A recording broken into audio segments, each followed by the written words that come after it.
السلام عليكم ورحمة الله وبركاته. فيديو جديد ورب يكون فيديو خفيف على حضراتكم. ازاي زلطة زي دي تتعمل جوهرة؟ بعض من الناس بتسميها زلط. طبعا يا جماعة ده مش زلط، ده المسمى العلمي بتاعه عقيق مصري، وده كان المحصول الشهري أو أحسن الأحجار اللي لقيتها في خلال رحلات البحث بتاعتي. طبعا رحلات البحث دي يا جماعة على القناة، أي حد مش مشترك في القناة يشترك في القناة ويفعل زر الجرس علشان يجيله رحلات البحث. النهاردة هنتكلم يا جماعة ازاي حجر زي ده مسمينه زلطة. ليه هو حجر طبيعي مش زلطة؟ في فرق يا جماعة. اتكلمنا برضو في الفيديوهات القديمة بين الزلط أو العقيق المعتم وبين الحاجات اللي زي كده العقيق المصري البلد. يا جماعة دي بتتحول لجوهرة. شايفين يا جماعة؟ هنتفرج إن شاء الله على أحجار جميلة جدا، أحجار شيك، أحجار تحف إلهية من أرض مصر، بنطلعها بإيدينا وبنسقلها قدام عينينا زي الأحجار اللي حضرتك شايفها دي. ده حجر كان برضو خام زي كده، وعملناه في حارة الصالحية وحولناه جوهرة زي ما حضراتكم كده ما شايفين. سبحان الله على الجمال الإلهي بتاع الحجر ده يا جماعة. شايفين؟ ده العقيق المصري يا جماعة اللي احنا بنعمل رحلات البحث علشانه.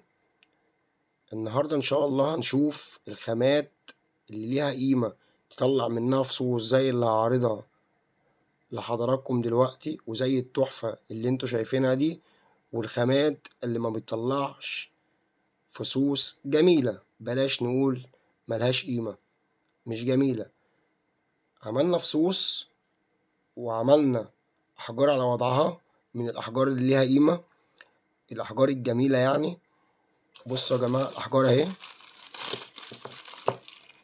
حجر زي ده عقيق برضو، بس ما يدكش نفس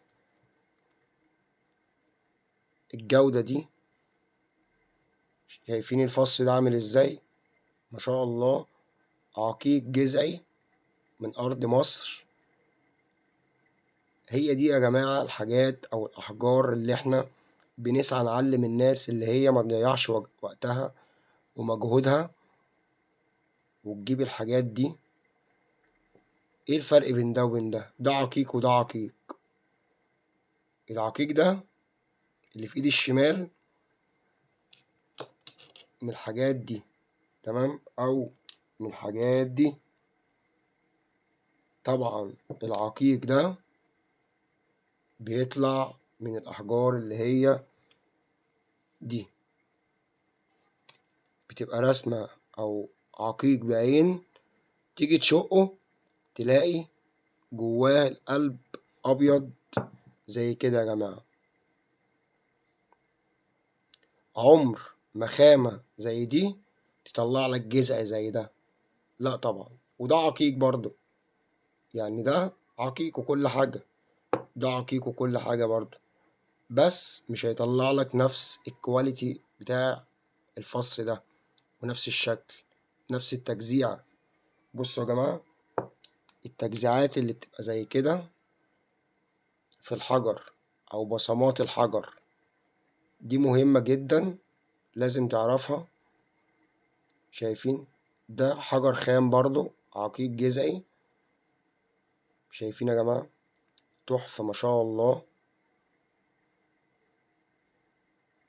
ده اللي يطلع لك الجواهر دي.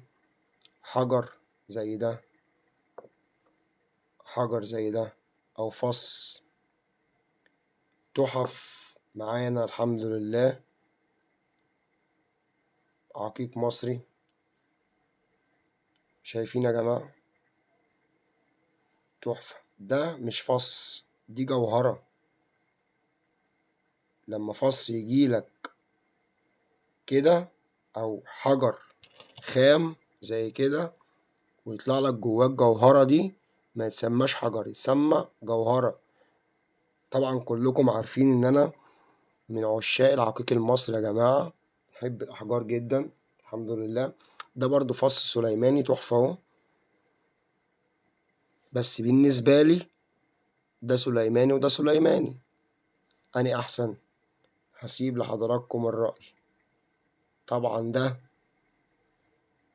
صقلت برضو أنا سليماني، من اللي أنا بقول للناس يعني تصرفوا على ده أكتر من ده. لما ما يكونش معاك ده تعمل ده، بس لما يكون معاك حاجة زي التحفة دي لازم تسقلها، ما تبصش لده. شايفين يا جماعة؟ حجر تحف ما شاء الله. حجر زي ده كده يطلع لك فص جميل جدا بعين، زي ما حضراتكم كده ما شايفين، تحف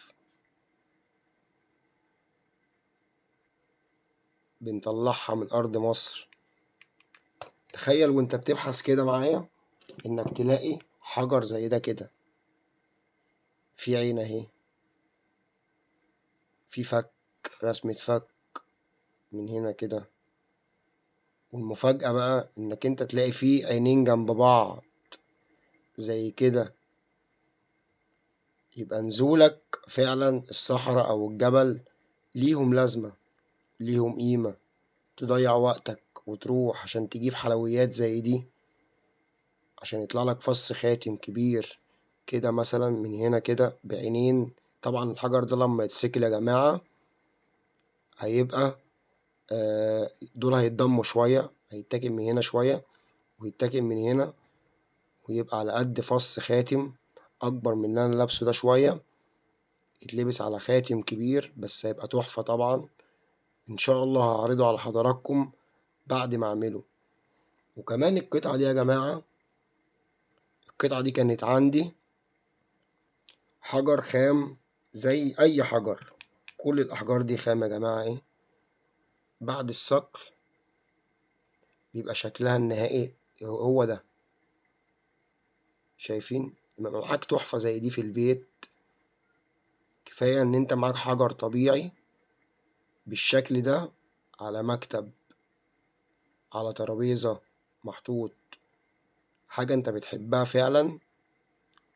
شايفين؟ تحفة سليماني روعة. بصوا ألواناته عاملة إزاي تحت الكشاف والإضاءة. جميل جميل جميل يا جماعة. الحجر ده ما فرطتش فيه خالص والله، كنت قادر إن أنا أعمل منه فصوص، بس تخيلت شكله الجميل بعد الصقل على الوضع، على وضعه يعني. ما شاء الله. فمش أي حجر يا جماعة تسكلوه وخلاص. طبعا ده حجر برضو تحفة ما شاء الله. دي من خامة داود يا جماعة. تعالوا نتعلم برضو شوية الخامات. دي خامة داودي.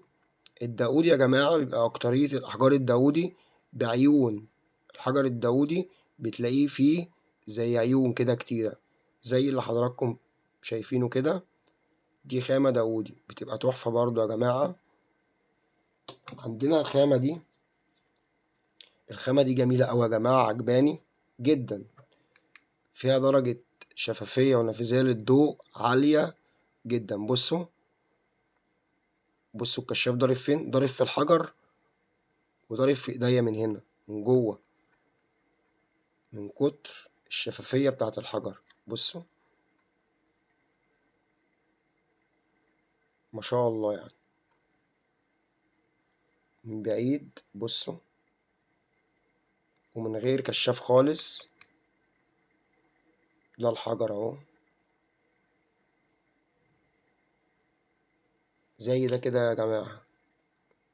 بس طبعا التاني اكتر اكتر نفاذية للضوء. ده سليماني. ده ممكن عقيق شفاف جدا يا جماعة. في كذا اسم للحجر ده، بس المسمى الرئيسي بتاعهم عقيق. درجة الشفافية بتاعت الحجر ده خيلاني، بجد خيلاني. في درجة شفافية عمري ما شفت عقيق شفاف للدرجة دي. كان أكتر حجر دوت لقيته شفاف يا جماعة كده، وصافي كده من جوه الحجر. يعني بصوا كده، ركزوا معايا درجة شفافية الحجر والصفاء بتاع الحجر. مصور برضو زي ما حضراتكم كده ما شايفين، مصور طفل بيجري أو شخص بيجري قدامه حاجة. سبحان الله يا جماعة على جمال الأحجار والروعة الإلهية. ده برضو كرنيل يا جماعة، عقيق أبيض كرنيلي. يعني كرنيلي أبيض، مش شرط يكون الكرنيلي بس لونه غامق شوية. بصوا الحجر ده يا جماعة من أروع الأحجار اللي لقيتها. الحجر ده بصوا من هنا عامل ازاي، سبحان الله. حتة زلطة تشوفها مرمية ما توطيش تجيبها، والله لاقيها زي ما هي كده يا جماعة، ما كسرتهاش ولا عملت فيها أي حاجة. بصوا تحف. بص تحت الإضاءة برضو ما شاء الله، ألواناته رهيبة. طبعا اللي بيحب الأحجار يا جماعة هو اللي يقدر كلامي كويس جدا. ده عشان ما ننساش، ده عقيق برضو كرنيلي فيه جذوع، كرنيلي فيه جذوع. ده حجر جذعي. بصوا يا جماعة الجذع يا جماعة فيه جذوع كده من خارج الحجر بتوضح لك. نرش مية كده. ده كرنيل اهو مجزع، ده كرنيل مجزع اهو. وعندنا القطعة دي برضو، هما الاتنين مش حجر واحد، ده نص حجر وده نص حجر، بس روائع. سبحان الله على التكوينات. كل الأحجار دي يا جماعة سيليكا،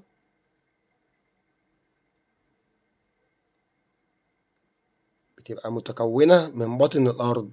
اللي بيصور الأحجار يا جماعة واللي بيخلي الأحجار فيها جذوع كده، التجويف بتاع الأرض أو الرمال. يعني دي بتبقى صخور بتخش في مراحل كتيرة جدا. طبعا بتبقى رملة، بيجي مية، كذا مرحلة. وهيبقى نشرح دوت في فيديو تاني إن شاء الله بالتفصيل. بصوا الحجر ده يا جماعة نص عقيق أسود ونص عقيق عسلي. دي القطعة الوحيدة اللي معايا عقيق أسود، عقيق أسود مش شفة العبد، لأ عقيق أسود. إن شاء الله دي هتبقى القطعة. أخيرا لقيت القطعة اللي تناسب الخاتم اللي أنا أعمله. هتبقى القطعة دي إن شاء الله هتبقى نصين، هنعملها نصين، من هنا ومن هنا، نص الفص أسود ونص الفص عسلي. ونيجي الخامة مثلا زي كده، دي برضو كرنيل يا جماعة، كرنيل مجزعة اهي فيها جذوع.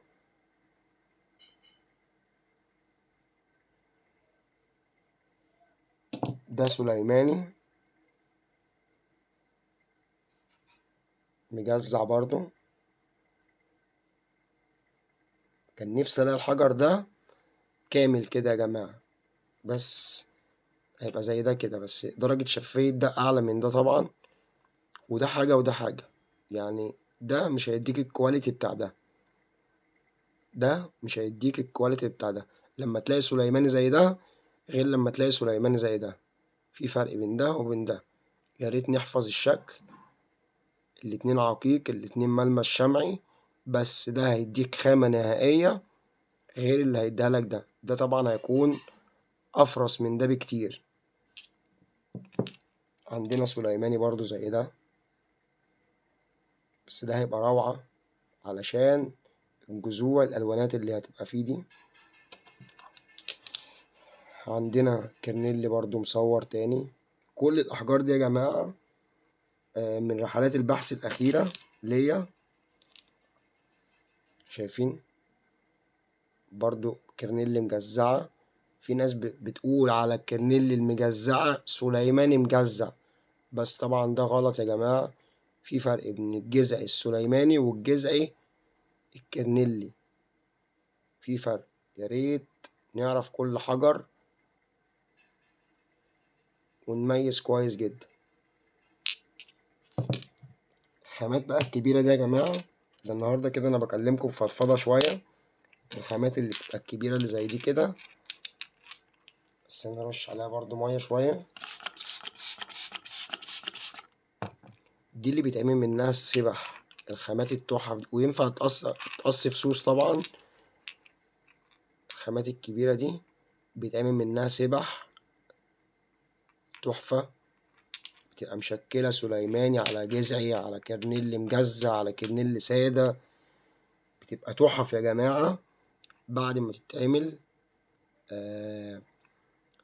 فصوص أو دلايات أو سبح. شايفين؟ بصوا الفص ده أو الحجر ده برضو جميل جدا تحفة، ده سليماني برضو. ويا رب يكونوا استفدتوا من الفيديو. وآخر حاجة أقولها لكم، لازم تعمل حاجة وتستفاد منها في الآخر، إذا كانت هواية أو اقتناء. لازم يكون معاك حجر جميل في النهاية، إذا كنت هتبدأ تجارة أو هتقتني حجر، لازم يكون حجر قيم من وجهة نظرك أنت. وأشوفكم على خير في فيديو أجمد وأحلى إن شاء الله. السلام عليكم ورحمة الله وبركاته.